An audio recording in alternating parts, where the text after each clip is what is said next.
Bismillahirrahmanirrahim. Assalamualaikum warahmatullahi wabarakatuh. Bagaimana kabarnya anak-anak Ustadz pada hari ini? Mudah-mudahan anak-anak Ustadz selalu sehat dan selalu diberi kekuatan dalam menjalankan aktivitas sehari-hari. Amin amin ya robbal alamin. Baiklah anak-anak Ustadz, untuk mengawali pelajaran kita pada hari ini, kita buka dengan 9 akhlak utama. Anak-anak Ustadz masih ingat kan dengan 9 akhlak utama? Yang pertama itu ada jujur, disiplin, tanggung jawab, bersih, peduli, bersaudara, santun, kreatif, semangat. Nah, anak-anak Ustadz, kita masuk pelajaran pertama di kelas 5, yaitu mengaji surah At-Tin. Manusia adalah makhluk Allah yang paling mulia. Allah menciptakannya dengan bentuk jasmani yang indah. Allah juga membekali manusia dengan akal dan pikiran agar mereka dapat menggunakan untuk kebaikan. Jika ada manusia yang menggunakan akalnya untuk kejahatan, ia akan menjadi manusia yang hina. Apapun bentuk jasmani kita, sudah seharusnya kita syukuri. Anggota tubuh pemberian dari Allah. Hendaknya kita gunakan untuk kebaikan. Apalagi kita sudah diberi akal, pikiran yang dapat membedakan mana yang baik dan mana yang buruk. Nah, isi materi kita pada hari ini yang pertama itu adalah membaca surah At-Tin, yang kedua menghafal surah At-Tin, yang ketiga menulis surah At-Tin, dan yang keempat makna kandungan surah At-Tin. Nah, masuk poin yang pertama, yaitu membaca surah At-Tin. Surah At-Tin termasuk dalam kelompok surah Makkiyah. Kenapa dia dimaksudkan dengan surah Makkiyah? Karena dia diturunkan di kota Mekah. Surah At-Tin itu surah yang diwahyukan Allah sebelum Nabi Muhammad hijrah. Surah At-Tin ini terletak pada juz 30 dan merupakan surah yang ke-95. Surah ini terdiri atas 8 ayat. Sebelum membacanya, terlebih dahulu kita membaca ta'awuz dan membaca basmalah. Ayo anak-anak Ustadz, ikuti Ustadz. A'udzu billahi minasyaitonir rajim. Ustadz ulangi. A'udzu billahi minasyaitonir rajim. Bismillahirrahmanirrahim. Wattini wazzaitun wa turi sinin wa hadal baladil amin laqad khalaqnal insana fi ahsani taqwim thumma radadnahu asfala safilin illalladzina amanu wa amilus solihati falahum ajrun ghairu mamnun fama yukadzibuka ba'du biddin alaysallahu bi ahkamil hakimin. Nah, anak-anak Ustadz, itulah Ustadz telah membacakan surah At-Tin. Nah, antum di rumah coba antum baca berulang-ulang sampai mahrojil hurufnya sesuai dengan tata cara bacaan yang benar. Baiklah, setelah kita membaca surah At-Tin, ada beberapa hal yang perlu diperhatikan ketika kita membaca surah At-Tin tersebut. Yang pertama itu terdapat bacaan qalqalah. Bacaan qalqalah yaitu summa rodadna laqad. Oke, itu adalah bacaan qalqalah. Ada lagi taqawim khalaqona khalaqona itu adalah bacaan huruf qalqalah. Tapi Ustaz lihat di sini di dalam surah At-Tin ini summa radadna itu adalah qalqalah sugro, laqad khalaqonal insa itu adalah qalqalah sugro, taqawim juga qalqalah sugro, khalaqona juga qalqalah sugro. Kenapa dia disebut qalqalah sugro? Karena dia terletaknya bukan di akhir itu, karena dia berada di posisi di tengah. Kalau posisinya di tengah itu biasanya qalqalah sugro atau qalqalah lembut atau qalqalah kecil. Nah, cara bacanya summa radadna, bukan summa radadna, bukan seperti itu. Laqad khalaqonal, bukan laqad khalaqonal, bukan seperti itu, tapi laqad khalaqonal seperti di bawahnya. Taqawim, bukan taqawim, bukan seperti itu. Lanjut ke khalaqona, bukan seperti itu, tapi yang betulnya khalaqona. Nah, itu dia berbentuk qalqalah. Yang keduanya, tanda baca mat juga banyak terdapat dalam surah At-Tin. Panjangkan bacaan jika terdapat tanda mat. Kita contohkan di sini. Nah, di situ ada mat fathah. Mat fathah itu ada, maksud mat fathah itu dia fathah tapi fathahnya panjang. Ustaz bacakan laqad khalaqonal insa. Pas di huruf sa-nya itu dipanjangkan insana. Seperti itu. Lanjut di bawahnya wa amilus solihati. Di situ ada dua. Pertama so, wa amilus solihati, ada so sama ha, itu adalah panjang. Wa amilus solihati. Oke, lanjut ke mat kasronya. Kasro itu artinya baris di bawah.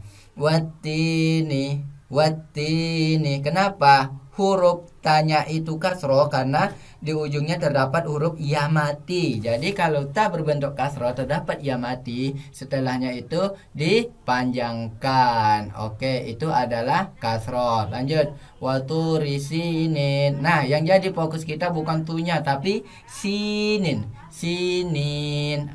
Situ ada huruf sa berbentuk kasro ditambah huruf ya dia mati, berarti sa-nya itu dipanjangkan. Sa-nya itu dipanjangkan. Jadi si huruf nun juga dipanjangkan karena di ujungnya ada ya. Nun itu berbentuk kasroh, jadi nin, sinin, seperti itu. Waturi sinin. Itu adalah mat kasroh. Lanjut ke mat domah. Illalladzina amanu. Yang kita fokuskan bukan zi-nya tapi nu-nya karena dia berbentuk dhamma. Illalladzina amanu.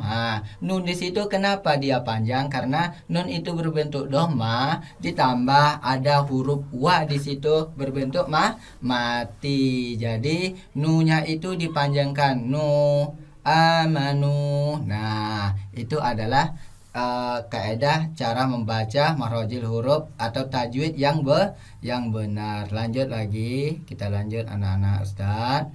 Nah, di situ ada tajwidnya. Di situ ada hukum tajwidnya yang ada di dalam surah At-Tin. Yang pertama itu ada ikfa. Ikfa itu artinya samar. Ustadz contohkan al-insana. Yang fokus kita itu adalah huruf alif itu berbentuk kasroh bertemu sama nun mati. Dan di situ ada huruf sa. Nah, yang kita fokuskan nun mati bertemu sa, berarti disamar-samarkan al-insana karena huruf sa itu bagian dari huruf ikfa. Lanjut izhar safawi. Izhar safawi itu apabila mim bertemu selain dari huruf ba, itu adalah izhar safawi. Falahum ajrun, falahum ajrum, ajrun, falahum ajrun, bukan seperti ini nak ya, falahum ajrun, bukan seperti itu tapi falahum ajrun. Seperti dijelaskan saja, seperti baca biasa saja. Falahum ajrun itu adalah izhar safawi. Lanjut ke izhar halqi. Izhar halqi ajrun ghairu itu adalah nun huruf tanwin an in un, dia pas pula bertemu sama un bertemu sama go, run bertemu sama go, jadi dia izhar halki, dibaca jelas. Oke, lanjut lagi izhar safawi. Izhar safawi itu ada huruf mim sukun bertemu dengan huruf nun, mim sukun bertemu huruf nun, mamnun, mamnun itu izhar, bukan mamnun, bukan seperti itu nak ya. Lanjut kita ke slide berikutnya. Oke anak-anak Ustadz, lanjut menghafal surah At-Tin. Surah At-Tin ini termasuk kelompok surah pendek, jumlah ayatnya yang sangat sedikit, menjadi tidak sulit untuk menghafalnya. Bacalah berulang-ulang dengan fasih dan benar. Mulailah dengan ayat yang pertama. Ustaz contohkan, wattini wazzaitun. Cara menghafalnya itu adalah, jika ayat yang pertama sudah hafal, ulangi lagi sekali lagi biar ingat, baru kemudian dilanjutkan dengan ayat kedua. Begitulah seterusnya cara menghafalnya. Untuk menjaga hafalan antum, bacalah surah At-Tin ketika sholat, karena sholat itu terdiri dari 5 waktu. Nah, kalau antum lupa-lupa ingat, terus dibaca, dirutinkan membaca setiap selesai membaca surah Al-Fatihah. Nah, lanjut slide selanjutnya yaitu menulis surah At-Tin. Yang pertama, amati lafal surah At-Tin dengan cermat. Perhatikanlah tulisannya ayat per ayat, bagaimana bentuk penulisan huruf hijaiyahnya dalam setiap ayat tersebut. Sekarang mari anak-anak Ustadz menulis surah At-Tin dengan benar. Kita mulai dari ayat yang pertama, wattini wazzaitun. Nah, di situ tulis ayat di atas dengan pelan-pelan dan perhatikan bentuk hurufnya. Huruf apa saja yang berubah bentuknya dan huruf apa saja yang tidak dapat menyambung huruf di depannya. Ingatlah anak-anak Ustadz, ingatlah dengan baik huruf yang harus berubah bentuk dengan yang tidak berubah bentuk. Nah, selanjutnya setelah anak-anak Ustadz lancar ayat yang pertama dan ingat perubahan bentuknya, sekarang kita mulai menulis ayat yang kedua, waturi sinin. Nah, di situ mulailah menulis ayat kedua dengan hati-hati. Perhatikan dengan cermat bagaimana lekukan bentuk hurufnya, jumlah titiknya dan penempatan harokat sesuai dengan bunyi lafalnya. Cermati bagaimana perubahan bentuk hurufnya ketika bersambung dengan huruf lainnya. Mudah bukan menulis kalimat dalam surah At-Tin ini? Setelah antum dapat menulis kedua ayat tersebut dengan benar, lanjutkan sampai selesai ayat ketiga dan ayat keempat sampai seterusnya, sampai selesai. Selanjutnya, nah, selanjutnya setelah kita menulis surah At-Tin, kita harus tahu nih, apa makna surah kandungan At-Tin tersebut. Surah At-Tin ini mengandung pesan-pesan yang sangat penting nak bagi manusia. Manusia adalah makhluk Allah yang paling sempurna bentuknya. Allah juga mengingatkan bahwa banyak manusia yang menjadi makhluk yang hina karena perilaku mereka yang tercela. Allah hanya akan memberikan pahala kepada orang yang beriman dan berbuat kebaikan. Marilah kita pahami arti dan makna setiap ayatnya. Ayat pertama menjelaskan Allah Subhanahu wa Ta'ala bersumpah dengan buah tin dan buah zaitun. Sumpah menunjukkan kesungguhan Allah Subhanahu wa Ta'ala di dalam memberikan peringatan kepada manusia. Ayat ini ditujukan kepada bangsa Arab waktu itu. Buah tin dan buah zaitun ini merupakan tanaman yang paling banyak dikenal di wilayah Arab. Dengan begitu mereka bisa memahami makna sumpah Allah Subhanahu wa Ta'ala tersebut. Nah, ayat kedua juga merupakan sumpah Allah Subhanahu wa Ta'ala yang menggunakan nama gunung, yaitu Gunung Sinai dan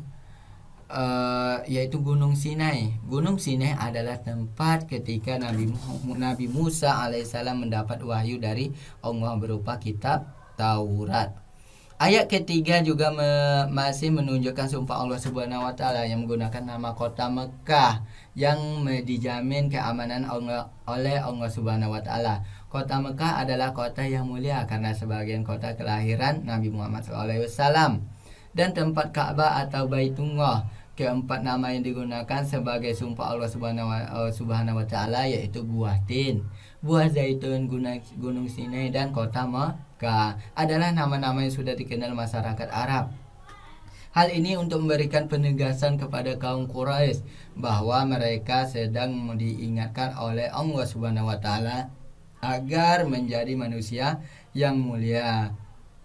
Nah, lanjut ke ayat yang keempat menerangkan bahwa manusia diciptakan oleh Allah Subhanahu wa taala dengan bentuk yang sempurna. Melalui ayat ini Allah mengingatkan kepada manusia agar senantiasa bersyukur kepada Allah. Bentuk tubuh yang sempurna harus disyukuri dengan cara menggunakannya untuk kebaikan. Lanjut, di ayat yang kelima merupakan peringatan dari Allah bahwa meskipun manusia memiliki bentuk yang sempurna, dia dapat menjadi manusia yang rendah. Manusia yang tidak menyadari kesempurnaan sebagai makhluk akan mudah dipengaruhi oleh hawa nafsu yang menyebabkan perbuatan jahat. Kejahatan dan kemaksiatan itulah yang menyebabkan manusia jatuh ke dalam kehinaan. Ayat ke-6 juga menjelaskan bahwa manusia yang tidak jatuh dalam kehinaan adalah mereka yang beriman dan mengerjakan kebaikan. Ayat ke-7 juga ditujukan kepada orang-orang yang tidak mau beriman dan mengerjakan kebaikan. Mengapa mereka tidak mempercayai hari pembalasan? Padahal Allah sudah memberikan keterangan dan bukti yang jelas. Nah, lanjut ke ayat yang terakhir itu atau ayat ke-8 ini menyatakan dengan pertanyaan bahwa Allah adalah Tuhan yang maha adil dalam memberikan pembalasan. Berdasarkan arti dari surah At-Tin ini, kandungan maknanya dapat disimpulkan. Yang pertama itu manusia adalah makhluk Allah yang paling sempurna. Yang kedua, manusia dapat jatuh menjadi makhluk yang hina karena perbuatannya sendiri. Yang ketiga, Allah memuliakan dan memberikan pahala berlipat ganda kepada orang-orang yang beriman dan mengerjakan amal kebajikan. Yang keempat, orang-orang yang tidak mempercayai atau mendustakan Allah akan mendapatkan pembalasan pada hari kiamat. Baiklah anak-anak Ustadz, dengan penjelasan Ustadz ini mudah-mudahan bisa diambil pembelajarannya yang bermanfaat dari sini. Dan jangan lupa manfaatkan waktu anak-anak Ustadz dengan hal-hal yang bermanfaat. Wassalamualaikum warahmatullahi wabarakatuh.